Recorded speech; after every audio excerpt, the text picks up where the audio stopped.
대한민국에 항상 정확하고 빠른 소식을 전해드리기 위한 시스포크입니다. 구독과 좋아요는 영상 제작에 큰 힘이 됩니다. 대한민국이 무너지는 세계 평화 속에 유일하게 독자적인 길을 걷고 있습니다. 알고도 막을 수 없는 극초음속 미사일을 개발 중인 것도 모자라 미래 전쟁의 흐름을 바꿀 극초음속 미사일 실험이 바로 올해 실시될 예정인데요. 80년 역사의 미국 민간 연구소이자 최초의 싱크탱크로 불린 랜드 연구소는 현재까지 극초음속 미사일 개발에 성공한 나라는 지구상에서 대한민국과 러시아뿐이다라고 결론 짓고 있습니다. 실제로 국방과학연구소는 이미 작년 한국형 극초음속 미사일 하이코어 시제품 제작을 마치고 곧 시험 발사를 앞두고 있는데요. 오늘은 설계 기술 검증이 끝나는 대로 전력과 양산에 돌입할 대한민국 극초음속 미사일에 대해 알아보겠습니다. 대한민국은 20년 전부터 극초음속 미사일 기술을 축적해왔으며 한국화약과 한화에어로 스페이스, 현대로템, 다남시스템즈, 카이스트 등이 연구개발에 참여할 만큼 기반이 될 반도체와 화약유도체 분야에서 가장 앞서 있는 국가입니다. 현재 대한민국이 개발 중인 극초음속 미사일에 나로호 위성의 기술이 상당 부분 녹아있다는 것이 방산 관계자의 증언인데요. 이미 국방과학연구소는 작년 시속 6100km 이상의 속력을 내는 미사일 하이코어 시제품 제작을 마쳤으며 현재 시험 발사를 준비 중입니다.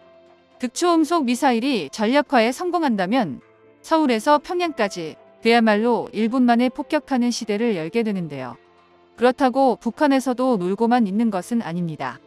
지난달 14일 북한은 고체 연료를 사용한 극초음속 중장거리 탄도 미사일 시험 발사에 성공하며 평양에서 서울까지 1분 요격의 시대를 열었다고 공표했습니다. 그리고 3월 19일엔 극초음속 미사일용 다단계 고체 연료 엔진 지상 분출 시험까지 진행했는데요.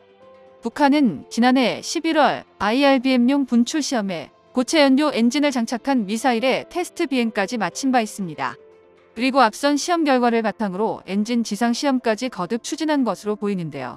특히 북한은 자신들이 발사한 미사일이 곧 최대 속도 마하 10에 도달할 것이며 이는 한국의 미사일 요격망을 회피하기 충분한 수준이라고 주장했습니다. 하지만 이건 북한의 주장일 뿐인데요. 현재 북한에는 러시아의 기술이 어느 정도 흘러들어간 것으로 알려져 있습니다. 러시아가 우크라이나와의 전쟁으로 포탄이 부족해지자 북한으로부터 포탄을 긴급 공수받으며 이에 대한 대가로 몇 가지 방산 기술들을 주었다고 보고 있습니다. 러시아군은 우크라이나 전역에 킨잘과 지르콘 같은 극초음속 미사일을 이용해 대규모 공습을 벌이고 있는데요. 물론 기술적으로 완성된 단계가 아니기에 킨잘이 우크라이나의 패트리어트 지대공 미사일에 요격되었다는 뉴스도 심심치 않게 접하고 있습니다.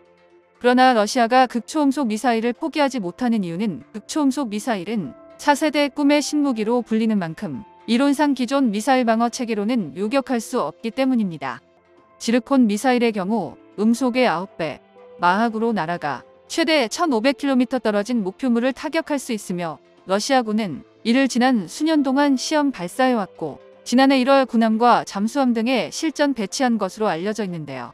이 때문에 한때 극초음속 미사일을 포기한 것으로 알려졌던 미국도 급하게 사업을 다시 추진하고 있습니다. 그리고 3월 19일 미국에서 극초음속 무기 시험을 성공적으로 마쳤다고 발표했는데요. 로이터 통신에 따르면 미 공군은 괌 앤더슨 기지에서 극초음속 미사일인 공중발사 신속대응 무기 에로우를 B-52 폭격기에 장착해 테스트 진행을 했다고 전했습니다. 성공 여부만 밝혔을 뿐 자세한 미사일의 사양이나 속도 등은 공개하지 않았는데요. 에로우는 미 방산업체 로키드 마틴이 주축이 되어 개발한 극초음속 미사일로 B-52와 같은 폭격기나 전투기에서 발사된 뒤 항로를 변경하면서 음속의 20배 속도로 활강의 목표물을 타격할 수 있는 무기입니다. 그동안 미국이 극초음속 미사일 개발 사업을 포기한 것은 일종의 연막 작전일 가능성이 크다는 의견이 제기되고 있는데요. 이와 관련해 미국의 군사 전문가는 이미 비밀리에 테스트가 실시됐을 수도 있다라고 발언하기도 했었습니다. 미 공군은 해당 사실에 대해선 함구하고 있지만 작년 3월 시험 발사가 실패로 돌아간 뒤 완성도를 높이는 데 노력했고 또한 테스트가 진행된 장소가 괌이란 점을 두고 무수한 예측이 나오고 있는데요. 그동안 극초음속 미사일 테스트를 진행하던 캘리포니아가 아닌 괌을 선택한 이유는 다분히 중국과 북한을 의식했기 때문입니다. 괌에서 중국 베이징까지 약 4000km로 제급 유 없이 15,000km를 날 수 있는 전략 폭격기인 B-50이라면 중국을 폭격하고 귀환하기에 충분한 거리인데요. 미국의 군사 전문 웹사이트인 워존에 따르면 에로우를 장착한 B-52의 테스트 임무 중엔 중국의 공격 범위 최대 4,000km까지 날아가 발사 버튼을 누르는 것도 포함됐을 것이다 라고 보도하기도 했습니다. 에로우가 서태평양 배치에 주목하는 또 다른 이유는 앞서 말했듯 작년 3월 미 공군이 개발을 중단한다고 발표했기 때문입니다. 그동안 미국의 극초음속 무기 개발은 대한민국을 포함해 중국이나 러시아에 뒤처지는 것으로 분석되었는데요. 그래서 미국은 모든 연구진들이 총동원돼 극초음속 무기 개발에 주력했고 그렇게 해서 태어난 것이 미 공군의 극초음속 무기 AGM-183A였습니다. 전략 폭격기 등에 탑재돼 중고도에서 발사되는 AGM-183A는 자체 장착된 부스터를 이용해 상층 대기권에 진입 이후 분리된 탄두가 타겟을 향해 활강하면서 마하 20까지 가속되는데요.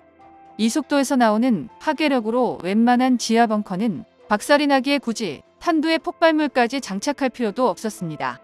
그러나 2023년까지 AGM-183A를 실전에 배치하겠다는 포부와 달리 테스트 결과는 목표 수준에 도달하지 못했고 미 공군은 다른 종류의 극초음속 무기를 개발하는 것으로 변경했는데요. 미국조차 힘들게 탄생한 에로우는 마하 17 내외 초속 6.8km로 가변 활강하기에 어떤 방공 시스템으로도 요격이 어려워 태평양과 대만 한반도에서 중국의 도발을 가장 효과적으로 억제하는 무기가 될 것은 자명한 사실입니다. 이미 올해 미국 국방 예산에 에로우 연구 개발비 1억 5천만 달러, 한화로 2천억 원 이상이 할당되어 있다고 하는데요. 이처럼 미국에서 주장하는 것처럼 극초음속 미사일 개발에 성공한 국가로 대한민국을 꼽고 있지만 아직은 미흡해도 러시아의 기술이 흘러들어간 북한의 극초음속 미사일 개발 역시 경계를 해야 합니다. 이를 탐지 요격하는 한국형 미사일 다층방어 체계의 완성이 시급해졌는데요. 우리 군은 당초 2030년 완성을 목표로 했던 중장거리 요격 무기 전력화 완료 시기를 2028년까지 앞당길 방침이며 여기에 한국형 아이언돔인 장사정포 요격체계 개발 전력화도 동시에 완료할 예정입니다. 우리 군은 당초 70에서 600km의 고도에서 요격할 수 있는 미국의 SM-3 요격 미사일을 도입할 계획이었지만 최근 북한이 전술 핵탄두를 탑재할 수 있는 것으로 알려진 신형 전술 미사일과 초대형 방사포를 등장시키며 SM-6 도입으로 선회했는데요. 여기에 장거리 지대공 탄도탄 요격 미사일 LSAM과 고고도 미사일 방어체계 LSAM-2도 현장 배치를 계획하고 있습니다. 이 같은 구상이 성공하면 우리 군은 여러 번의 요격 시도로 방어 성공률을 높일 수 있을 것입니다. 우리의 안보와 생존이 걸린 만큼 극초음속 미사일 개발뿐만 아니라 방어체계 구축에도 만전을 기해야 할 것입니다. 정보가 도움되셨다면 구독과 좋아요 부탁드립니다. 이상 시스코크입니다.